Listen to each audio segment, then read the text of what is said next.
What is up? Welcome, and I hope you are having a fantastic day, fellow fans of Clash of Clans. It is your host, Galadon, and it is time to get back to basics. We are attacking in Legend League with my all-time favorite army, Queen Charge Hybrid. We've watched a bunch of Legend League attacks and CWL and Clan War attacks with Tribe Gaming using similar armies. We are a bit rusty, I'll admit. I was just buying non-stop shields for almost 2 weeks here at the beginning of the league season. But we want to grab a few Legend League trophies just in case Supercell surprises us with a Legend League trophy shop at some point. I know a lot of players would really appreciate that, just like I would appreciate if you just took a quick second to click on the subscribe button. If you are really feeling enthusiastic, you could always leave a like, a comment. You could use code Galadon in the shop.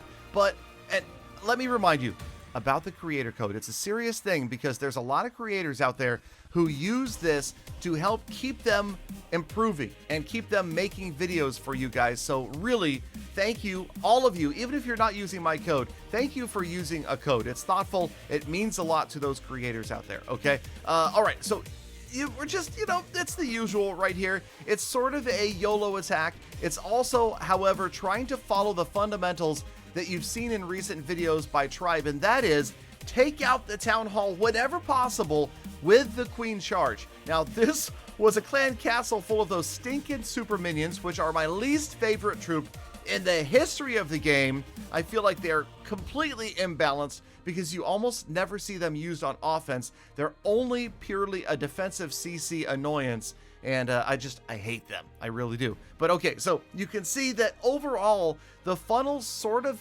worked out. The Barbarian King, he's supposed to be around the outside at the bottom. The Archer Queen, she's supposed to take out the Town Hall. The Hogs and the Miners, they're supposed to go through the core and wipe out all of those pesky defenses, and every now and then a blind squirrel does get a nut, and we pick up a 3-star. Now, I've got a fully maxed out base that I'm going to wipe out here in just a moment, proving to you that this attack is still viable even at the highest levels. But also remember that base design has a great deal to do with your success. And while you might be able to 3-star a fully maxed out base with one attack, that same attack strategy might fail against a lower level base simply because of the layout. Sometimes it's really hard to get a good funnel in, and that's also why it pays to be flexible. For me, I'll admit, I'm pretty inflexible at this point. I'm going to go after almost every base pretty much the same, and we did pick up the 3-star here. We'll see a little variance in the next couple of triples, but nothing fancy because, like I said, it is time to go back to basics. We are just going to use the basic attack right here.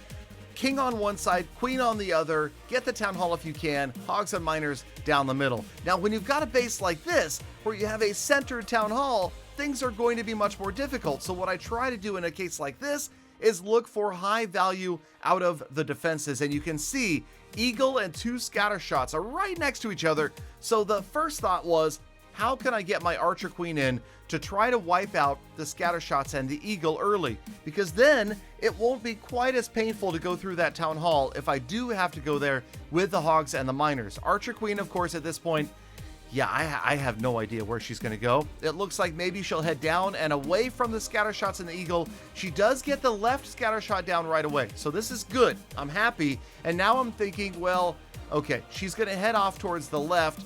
No, wait, she's going to head off towards the right. Eagle and single target turn is on her. We got to freeze that one and keep her alive until she gets the Eagle down. Then she's going to move to the left.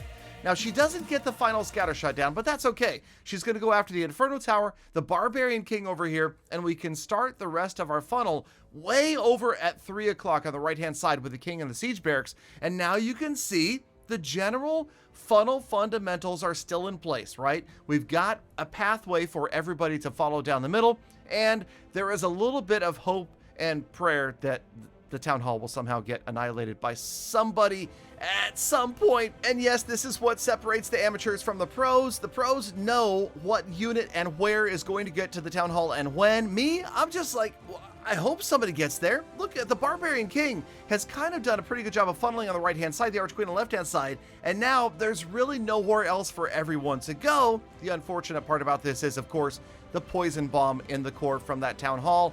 So we try to mitigate that as best as possible with a well-timed Warden ability. You'll notice that my heal spells are all gone. My Archer Queen's healers are also all gone. And I held off as long as I possibly could on that Warden ability. And look at the hogs. Look at those hogs. Not only did they get out of the poison, they were under the Warden's ability when that giant bomb went off as well. So now we're good. And yes, we are going to annihilate this base once again with a little bit of luck. Of course, also remember, if you're using something like a Queen Charge Hybrid, single target Infernos are going to be weak against large groups of lower housing space troops like Hog Riders and Miners. So this single Inferno at the bottom was just an afterthought. It really was never an issue, and we wiped it out easily. We did get a little bit close on time right here, down to under 30 seconds left. You can see the Grand Warden is still at full health. We don't have a lot of other troops remaining, and yes, it's going to be close. And that's one of the things about this attack. When you wait a really long time to get your Archer Queen as far as you can, sometimes it can cost you. Doing multiple things at once can be tougher for us amateur players, but we get the job done with 8 seconds left. 8 seconds left. We pick up another Legendly triple. Now, here we go. Here's my proudest attack in recent days because it was against a fully maxed out, and I will say an absolutely beautiful looking Town Hall 14 with the custom scenery as well. Archer Queen on the outside. Notice I did what Tribe did in the recent video, and that is I didn't drop my healers until both of those air defenses were out of the way. And I'm also not going to commit because this base is pretty much symmetrical. I'm going to wait and see where the Archer Queen goes before I commit my funnel. We can see that it looks like, she's probably headed off to the right. So as she goes towards the right, that's when I decide we send in the Siege Barracks and the Barbarian King at 3 o'clock. Now, luckily for me, she goes in, she's going to target the Eagle Artillery. That means she's also going to wipe out the defending Archer Queen. The Barbarian King goes up towards the 12 o'clock side, which is, again, perfect. That's exactly where I wanted him to go. And now there's nowhere else to go with the Hogs and the Miners, but right up the side between the 3 o'clock and the 6 o'clock corners. The only problem is, notice the Clan Castle troops, the Balloons and the E-Dragon came out and nailed my king, wiped him out. Luckily, we're going to be able to power through them on the way towards the Town Hall. And yes, again, single target Infernos, not a big threat towards the Hogs. Really, the Balloons were the biggest worry right here, and the scatter shots and the poison bomb from the Town Hall. And somehow, we get through it all.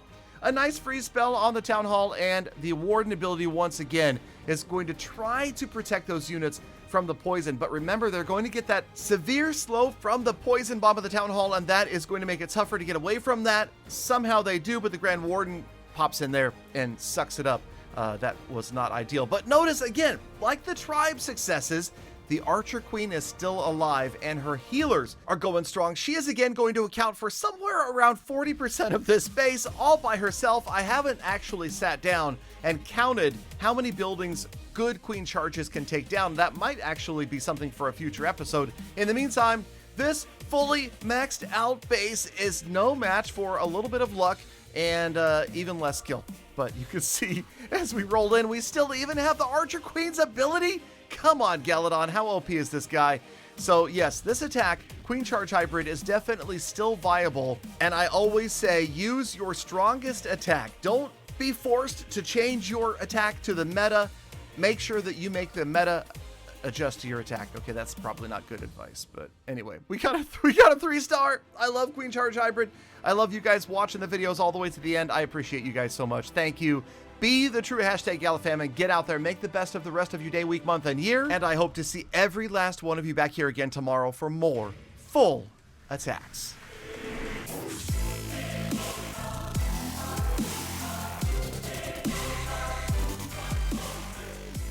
Galadon, what about your 1-star ticks? When do we get to see those?